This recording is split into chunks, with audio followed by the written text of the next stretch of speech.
বন্ধুরা, মামলা সংক্রান্ত ব্যাপারে আপনারা ফেঁসে গেছেন।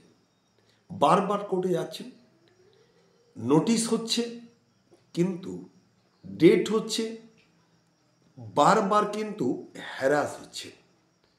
বিফল মনোরথ হয়ে ফিরে আসছেন, কিন্তু এই আইনি ঝামেলা থেকে কোনোভাবেই নিষ্পত্তি হচ্ছে না, কোনোভাবেই বেরোতে পারছেন না।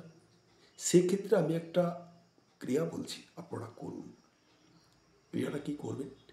বেরোনোর সময় একটা হলুদ রঙের লেবু নেবেন, পেরাক দিয়ে 4টে ফুটো করে নেবেন এবং এতে ফুলওয়ালা লবঙ্গ 4টে গেঁথে দিন, দিয়ে পকেটে করে নিয়ে যান। যখন ফিরবেন এই ফুলওয়ালা লবঙ্গটা অ্যান্টি ক্লকে 4বার ঘুরিয়ে চৌরাস্তার মোড়ে ফেলে দিন। দেখুন, এখান থেকে অনেকটা রিলিফ পাবেন এবং আপনার মনস্কামনা পূর্ণ হবে। যদি আমার ভিডিওটা আপনাদের ভালো লেগে থাকে, লাইক শেয়ার কমেন্ট করে আমাকে অনুপ্রাণিত করবেন। ধন্যবাদ।